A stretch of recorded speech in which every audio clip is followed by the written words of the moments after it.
కాంగ్రెస్ ఎమ్మెల్యేలు తమకు టచ్ లో ఉన్నారని కేసీఆర్ చెప్పడం పచ్చి అబద్దమన్నారు షబ్బీర్ అలీ. బీఆర్ఎస్ ఎమ్మెల్యేలే కాంగ్రెస్ పార్టీలో చేరేందుకు సిద్దంగా ఉన్నారన్నారు. కామారెడ్డి జిల్లా బీబీపేట మండలంలో పర్యటించిన షబ్బీర్ అలీ పార్లమెంటు ఎన్నికల తర్వాత బీఆర్ఎస్ పార్టీ ఖాళీ కావడం ఖాయమన్నారు. 20 శాసనసభ్యులు నాకు టచ్ లో ఉన్నారంటే నాకు టచ్ లో ఉన్నారు.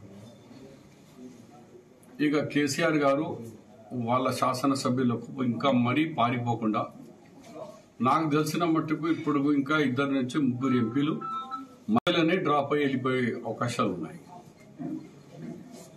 మేము పోటీలోకి వెళ్ళి విడ్రా అయిపోతున్నామని కూడా చెప్పేందుకు తయారున్నారు. వాళ్ళను కాపాడుకునేందుకు ధైర్యం ఇచ్చినందుకు కేసీఆర్ చేసిన బూటకం నాటకం నా టచ్ లో ఉన్నారని. కేసీఆర్ గారికి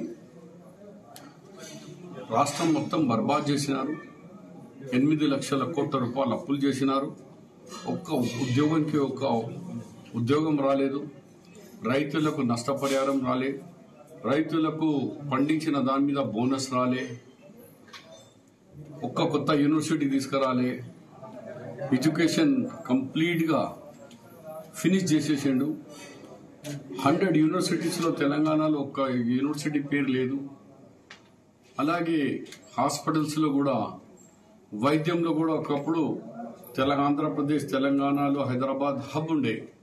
అట్లా పోయి గవర్నమెంట్ పరంగా హాస్పిటల్ అంతా మూతపడే పరిస్థితులు వచ్చింది.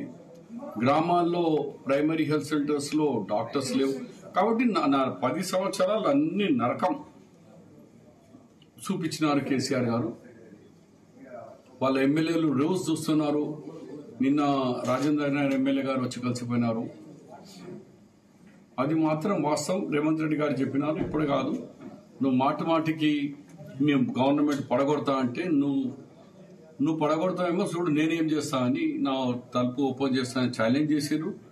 ఇప్పటికే ఒక 10 మంది పార్టీలో డైరెక్ట్ ఇండైరెక్ట్ వచ్చేసినారు. ఇంకా ఒక 20 మంది మా త్వరలో వస్తున్నారు. ఎలక్షన్ల పోటీలోకి వెళ్ళి కూడా ఒక 3 అభ్యర్థులు మధ్యలోనే డ్రాప్ అయ్యే అవకాశం. అంటే ఇంకా స్టిల్ ఛాలెంజ్ చేస్తూనే ఉన్నావు.